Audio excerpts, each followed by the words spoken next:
All right, we are on part 3 of the study guide for the first exam.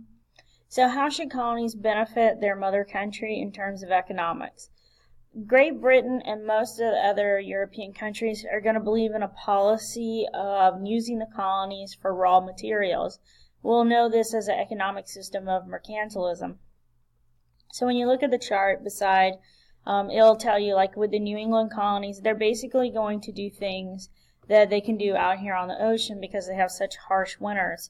So lumber business, so they cut down the trees. They're in the fishing and basically the merchant business, so they'll trade goods.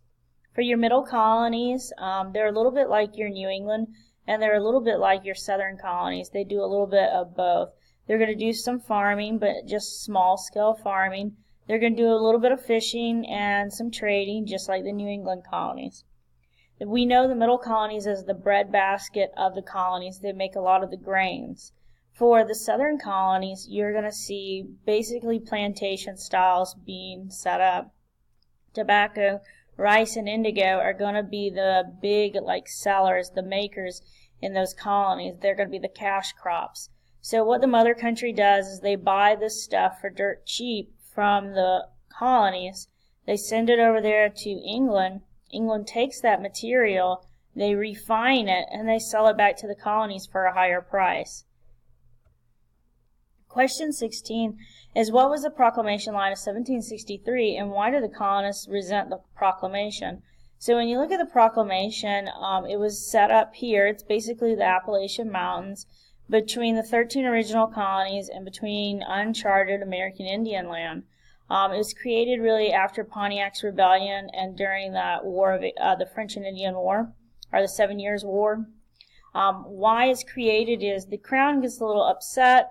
You know, they've been fighting this war with the French and with a lot of other countries, and so they don't really have a whole lot of money left to really help out with the colonies as far as protection. Their military has been fighting a very long war. They're kind of drained on resources.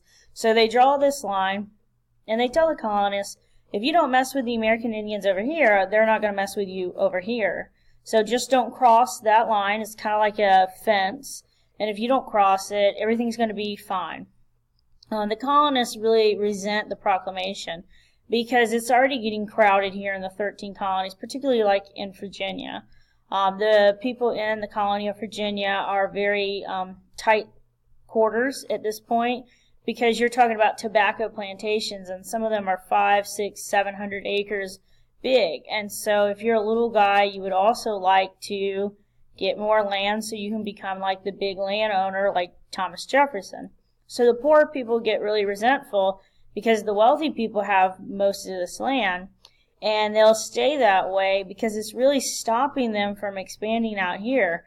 You know, here is Tennessee. They don't know about Tennessee being Tennessee yet, but what they do know is that there's land past those mountains that they could potentially farm and make money. So when people put a line up like this, it's limiting the economic capacity of the colonies. Like, they're never going to be able to expand. They're going to stay exactly where they are. And this is not a concept that the colonists are familiar with anymore. Most of them came from England to come here for economic prosperity. They came here to do better. And so now you're telling them that what they have is all they're ever going to have, and they're never going to have anything else. And so that really gets them very resentful. And it gets them resentful enough that this will be one of our causes to the American Revolution. Question 17 is having you label like a bunch of stuff and coloring it on that map. So I have the map here for you to help you out. You're going to shade the New England colonies in blue. On this map, they're green, so it would be these areas. And remember, like the little acronym, magic really is cool, not horrible, will help you out with the original like New England colonies. For the middle colonies, you're going to shade them red. On this map, they're blue. Okay. And if you remember, penguins never jump down near you. That's the easiest way to remember the middle colonies. Of course, you come up with something of your own.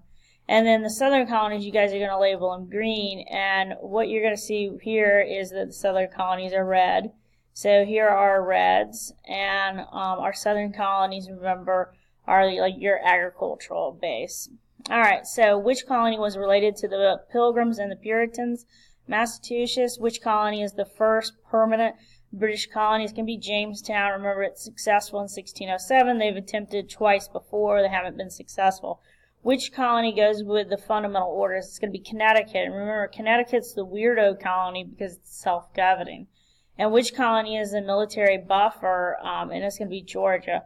Remember, here's Georgia. Florida's directly below it. And Florida at the time is controlled by the Spanish and the Seminole Indians. And anytime those Seminoles or the Spanish army gets upset, they're going to go through Georgia. That'll be their first stop. And then they'll get here to the South Carolina colony. And remember, the South Carolina colony is the rich colony along with Virginia. You know, this is their moneymaker. You got Charleston out here. So if the Seminoles and the Spanish get here, you know, you would really lose some money. Georgia, you're going to lose criminals. You're going to lose people who are in debt. And so this, the English government, they didn't really think that much about it. So they went ahead and they just kind of put them as a speed bump. So what was where was the lost colony or Roanoke on the map? And it's going to be right here, you know, along the coastline of North Carolina, okay? All right, number 18, how did European exploration impact the American Indians? Basically, it destroys the population. You're looking at all the diseases that they brought over, particularly smallpox being one of the most deadly of the diseases that they bring, but they bring numerous others, flu, measles. And when they bring these diseases over, you're bringing it over to a population that's never been exposed to these diseases. And so as quickly as the disease spreads, it pretty much kills the American Indian population. We looked at this chart in the Arab book. So when you looked at it, you know, we were astonished at, in just a few short years, you're looking at 30 years here, you go from 25 million to, you might as well say about 5 million people. You have a 20 million population death count just here in Mexico in 30 years. And then by the end of this, okay, you're looking 80 years in the future, you've gone from 25 million to like 1 million, maybe 2, okay? So you're looking at a huge population loss. This is a population loss that a group of people cannot come back from. So the Spanish, if it wasn't a disease that was killing the natives, the Spanish also used the encomienda system, which they basically enslaved them.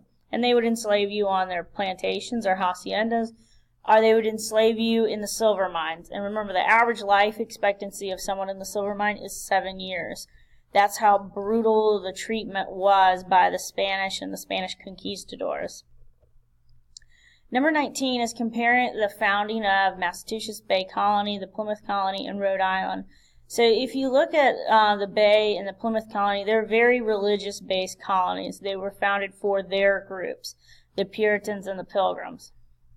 Rhode Island is done because a dissenter, a person who does not agree with the mainstream, decides to leave the Bay Colony, and he's more or less forced out. But Roger Williams is going to leave, and he is going to found his own colony, the colony of Rhode Island. And in Rhode Island, they're truly going to have a separation of church and state. Their religion and their government will be completely separate. Your church leaders are not going to be your governors. Now, they might go to church. Your governor would go to a church, but they're not going to make decisions based on, I am a church leader, here's how I have to rule based on my faith.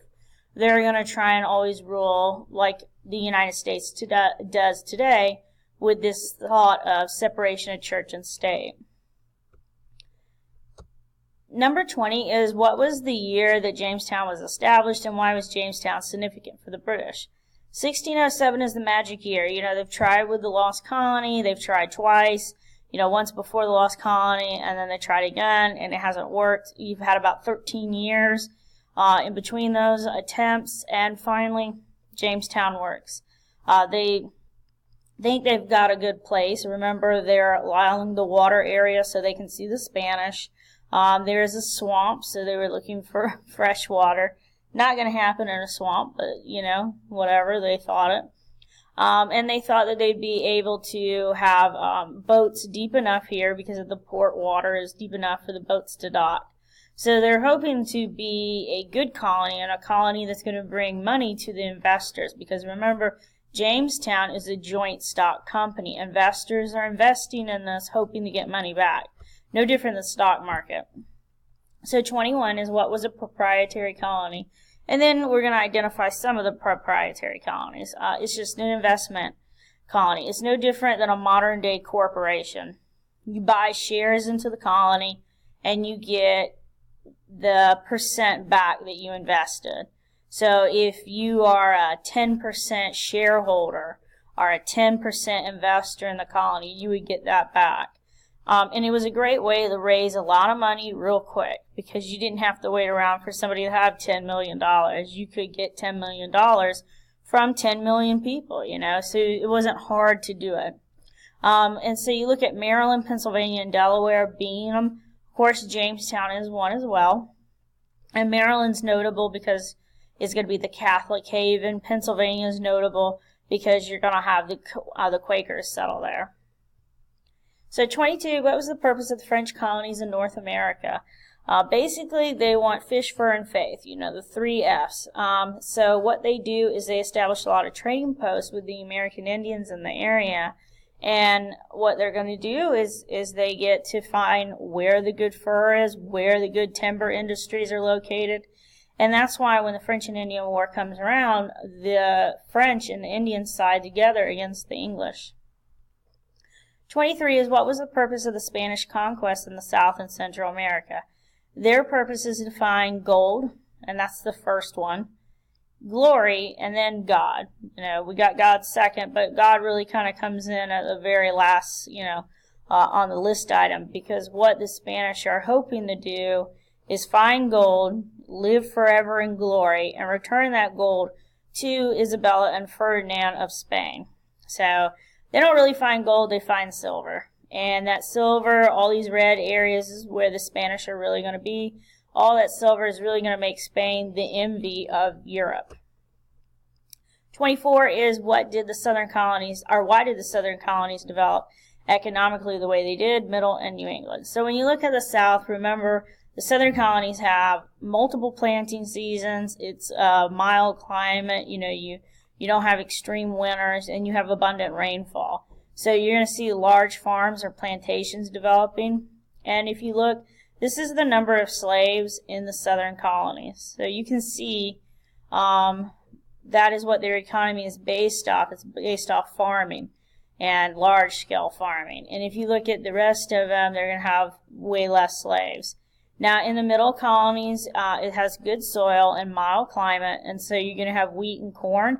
And they're small farmers for the most part.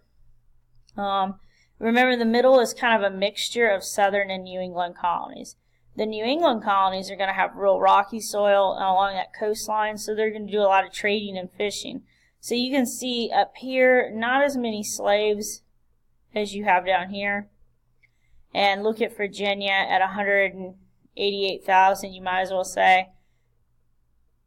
See the difference in what the industry, what the economy is doing. So the next question is, town hall meetings are examples of what type of democracy? They're direct. Here's a town hall meeting. People gather together and they vote directly on an issue. The House of Burgesses is going to be a really good example of an indirect democracy. In the colony of Virginia, they will elect leaders who will be educated on a law, and they will vote on that law for the everyday people. Because you have a 9-to-5 job, you're doing your routine. You can't stop every single day to go listen to debates on a topic and go vote on it. So that's what your representatives would be for in that colony. So why did the Great Awakening contribute or lead to the American Revolution? And we need to think about how it influenced government. The Great Awakening made a lot of diversity in religion here in the Americas, so much so that when the Founding Fathers and everybody are coming up with our new government, you really can't pick one. There are hundreds by that time. And so it allowed for us to have this enlightenment in which people start thinking differently about the government and the government's role in their life, and it started to advocate for a separation of church and state. And this goes along with those Salem witch trials. You saw what happens when church leaders control the government and control like everything else, your everyday part of your life.